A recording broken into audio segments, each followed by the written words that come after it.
Picture this. You're the CEO of a beloved 55-year-old restaurant chain. You decide to modernize your logo, and 8 days later, you've lost $100 million, and the President of the United States is telling you to fix your mistake on social media. This is the wild story of Cracker Barrel's logo disaster, and it's a masterclass in how not to rebrand.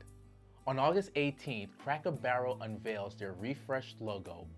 Out goes Uncle Herschel, the iconic old-timer who's been leaning on that barrel since 1977, and in comes, well, just text. Clean, modern, forgettable text.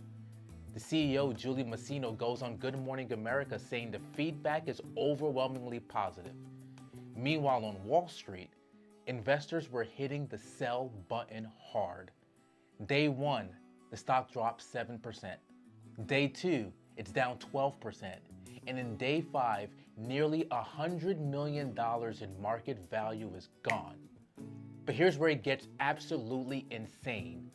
Social media explodes, and I mean explodes. Conservative commentators are calling it brand suicide. Customers were posting photos of old Cracker Barrel memorabilia, saying this is what you're throwing away. The backlash becomes so intense it turns into a full-blown political issue. Then Donald Trump weighs in. On Truth Social, he posts, Cracker Barrel should go back to the old logo, admit a mistake based on customer response, and manage the company better than ever before. But what happens next will blow your mind.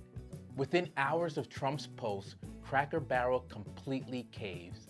They announced they're scrapping the new logo entirely.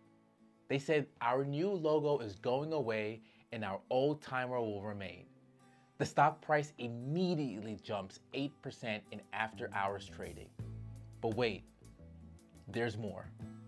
The White House Deputy Chief of Staff tweets that he personally called Cracker Barrel's executives and they thanked President Trump for his input. A sitting administration claiming credit for a corporate logo decision. Now here's the business lesson everyone is missing. This wasn't really about a logo. This was about a company that completely misunderstood their customers. They made a fatal mistake. They treated their most loyal customers like obstacles to overcome instead of assets to protect. Brand expert Kevin Dahlstrom nailed it when he said, when customers feel ownership of your brand, you never abandon it. You double down on it. There's a few things Cracker Barrel should have done. One, maybe test the rebrand with actual customers and not just marketing consultants. They could have honored the emotional connection that their customers had with Uncle Herschel.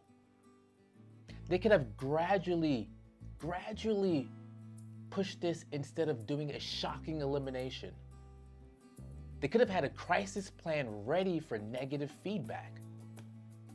Here's the truth no one's talking about. Logos aren't art.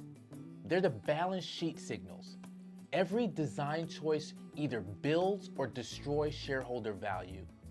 Your brand isn't just marketing, it's a relationship. And relationships require respect, communication, and understanding your partner's needs. Cracker Barrel learned this the hard way, and expensive way. They got $1 billion in free publicity, but at what cost to customer trust? I want to hear from you. Have you ever stopped supporting a brand because they changed something you loved? Drop it in the comments below, because customer loyalty stories like this are gold for understanding consumer psychology. And if you're running a business, ask yourself, are you listening to your customers or just hearing what you want to hear? I'm Moise Piram from Asset Management Group.